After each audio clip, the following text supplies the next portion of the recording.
und herzlich willkommen zu einem neuen Video von uns. Heute wollten wir mit euch über die Motelkultur sprechen. Los geht's mit dem Thema Love Motels. Ja. Was ist der genaue Unterschied zu Motels, sage ich mal, in Deutschland oder in Japan oder Korea?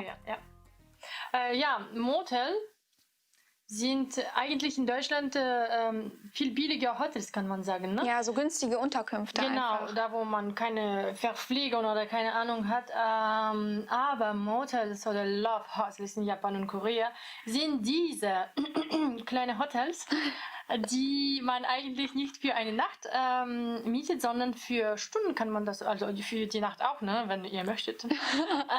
Aber stündlich kann man das auch mieten.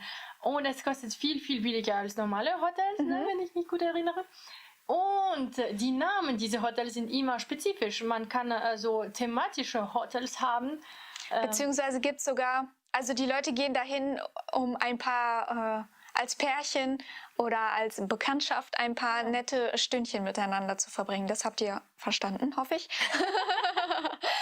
Und es ist, manchmal geht es mit diesen thematischen Räumen so weit, dass innerhalb eines Motels viele verschiedene Räume angeboten werden. Dann ist der eine zum Beispiel in so einem mediterranen Stil, der andere ist so ein Spiegelraum, wo dann in der Decke Spiegel sind, an den Seiten Spiegel und was weiß ich nicht alles. Und dann gibt es noch so sehr spezifisches. ja, so Barbie Room habe ich auch gesehen. Der ist dann komplett pink und überall sind Barbies verteilt. Wer hat so einen Fetisch, Leute? Keine Ahnung. Also es gibt alles Mögliche. Alle Thematiken, die ihr euch vorstellen könnt, gibt es dort. Und auch für spezielle Vorlieben, die Menschen haben können in diesem Bereich. Sehr politisch korrekt ausgedrückt. Sehr gut. Gibt es auch solche Räume, also irgendwelche Ketten, die von den Wänden hängen, irgendwelche... Sie hat es ausgesprochen. Danke dafür. Bitteschön. Irgendwelche Schaukeln, die mitten im Raum hängen. Und das Interessante dabei ist, die Leute schämen sich erstens nicht, da reinzugehen. Das ist für die komplett normal. Und du kriegst schon, also wenn du aufs Zimmer kommst, liegen schon Verhütungsmittel und so dort bereit. Oh! Ja. Ja. Diese ganzen Utensilien, die man halt brauchen könnte, sind halt schon im Preis inbegriffen. Die liegen halt dann schon dort. Ja. Ja. Und was mich am Anfang ein bisschen schockiert hat an diesem Ganzen, ich weiß nicht, ob du das mitbekommen hast, den Skandal in Korea mit diesen versteckten Kameras. Ah, ja, das habe ich gehört. Die haben ja in Korea zum Beispiel, ich weiß nicht, wie es in Japan ist, in Korea sind halt diese bestimmten Filmchen, die man so im Internet auf manchen Seiten finden kann, sind dort verboten und die sind gesperrt. Man hat da keinen... Wirklich? Ja, man hat dort keinen Zugriff drauf. Also die Leute machen es natürlich trotzdem, die machen dann über VPN und so sich eine andere Adresse und was weiß ich. Aber es ist normalerweise verboten, das gibt es dort nicht. Und dann ist dieser... sage ich mal, Trend, dieser Skandal groß geworden, dass halt überall versteckte Kameras waren und dass die auch zu Touristen gesagt haben, checkt eure Hotelzimmer, eure Airbnb-Unterkünfte unbedingt vorher auf Kameras. Was? Und es ging so weit, dass sogar in öffentlichen Toiletten Kameras installiert waren. Und ihr müsst euch vorstellen, dass die sind so winzig, winzig klein, da reicht ein kleines Loch irgendwo. Und dann kann diese Kamera da drin versteckt sein. Das ist unglaublich. Und diese Aufnahmen sind dann halt, diese heimlich entstandenen Aufnahmen sind dann auf diesen Seiten gelandet. Deshalb hatte ich direkt diese Vermutung, wenn es dort diese Motelkultur gibt, dort sind dann zu 100% Kameras. Überall Kameras dann. Und ja, die haben dann überall auf manchen Seiten, haben die auch geschrieben, vor allen Dingen für Touristen, unser Hotelzimmer sind garantiert frei von Kameras. Wir kontrollieren das tagtäglich und so, ob da Kameras installiert sind von. Es gibt diesen Beruf in Korea, Kamerahunter heißt das, glaube ich. Wow. Die laufen dann und checken solche Hotelrooms ab, ob da Kameras installiert sind. Wenn ich diese Story nicht gehört hätte und sowas auf dem Hotel gesehen hätte, so wie wir haben keine Kameras hier. Also, ist das nicht selbstverständlich? Ich gehe zu einem anderen Hotel? Was war das für eine Was geht hier ab?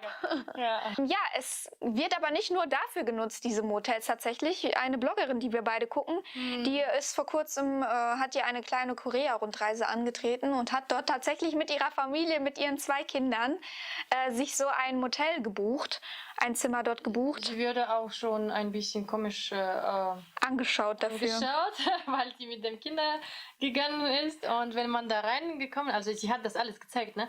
Und da drin war schon eine Badewanne mit einfach Glaswände. Also das ganze Badezimmer man konnte komplett reingucken, weil es halt verglast einfach war. Okay, deswegen haben die einfach so angeschaut. Ja, und die Kinder waren so, hä? Was ist das denn? Warum ist das hier durchsichtig? Und wie willst du verstehen das noch nicht, ne? Wie willst du denen das erklären? Ja, aber warum sie das gemacht hat? Einfach, weil es viel, viel günstiger ist, als wenn man sich ein normales Hotel nimmt.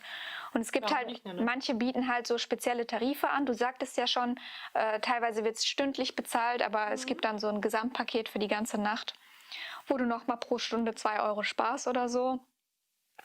Und warum machen das die Leute? Ich kann mir das in Deutschland zum Beispiel überhaupt gar nicht vorstellen. Die Leute würden sich zu Tode schämen, wenn hier sowas gäbe, glaube ich. Ich wäre nicht gegangen, auf jeden Fall.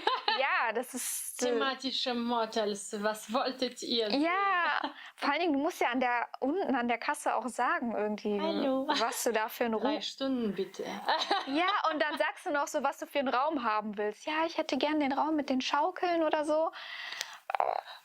Peinlich. Es ist so wie erzählen an eine fremde Person, ich werde das und das. Ja, und das tun. genau, das meine ich. Und ja, es ist aber dort tatsächlich ganz normal. Da haben wir ja schon gesagt. Warum machen das die Leute? Einfach, weil die noch sehr, sehr, sehr, sehr lange bei ihren Eltern leben. Weil die Mietpreise in beiden Ländern, sowohl in Korea als auch Japan, einfach enorm hoch sind. Die können sich das nicht leisten, bis die verheiratet sind, auszuziehen. Und zusätzlich diese sehr konservative Einstellung. Ja. Wenn man nicht verheiratet ist, bringt man das Mädel nicht mit nach Hause. Also wenn man nicht vorhat, die zu heiraten. Das ist unverschämt, ne? Wir wissen das ganz gut, wie Genau. Beziehungsweise die würden die vielleicht nach Hause bringen und die vorstellen, aber niemals über Nacht da bleiben. Geht so weit, dass die Zimmertür nicht zumachen, wenn Mann und Frau sich in einem Raum befinden, damit keiner bloß denken kann, dass dort irgendwas vor sich geht. Und deshalb gehen die halt dann in diese Motels, ja. Das war für mich am Anfang ein bisschen schockierend, weil es ist tatsächlich so aufgebaut, dass in diesen Gegenden, wo viele Clubs sich befinden und Bars, sind immer sehr, sehr viele Motels auch. Und du siehst halt einfach die Leute, die gehen dann so, hey, Hand in Hand da rein, dann siehst du da welche rauskommen und du denkst so, man weiß, was die dort getan haben. Schämen die sich nicht? Wahrscheinlich haben die einfach geschlafen, Anja. Ja, natürlich. Die waren so müde vom Tanzen. Ja, genau. Muss man mal sich ein bisschen ausruhen. Ja, aber das hat mich, ja, wie gesagt, sehr erstaunt. Und man sollte nicht darüber urteilen, weil das einfach eine ganz andere Kultur ist. Ja. Das ist dort einfach ganz normal. Aber trotzdem hatte ich diesen kurzen Moment, wo ich so ein bisschen schockiert darüber war. Und dann haben wir uns gedacht, machen wir mal ein Video darüber. Ja, wir hoffen, es hat euch sehr gefallen. Was denkt ihr über die Motels in Korea und Japan? Und stellt ihr sich vor, dass wir sowas auch in Deutschland haben könnten? Eigentlich gibt es wahrscheinlich sowas wie thematische Motels und wir wissen das nicht. Das kann sein. Bitte in die Kommentare, wenn Das ihr kann das sein. Ja. Genau, informiert uns ein bisschen darüber. Falls euch das Video gefallen hat, gebt dem Ganzen ein Like, abonniert unseren Kanal, folgt uns auf all unseren Social-Media-Kanälen. Danke, dass ihr bis zum Ende dabei geblieben seid. Bis zum nächsten Mal. Bis zum nächsten Mal. Ciao!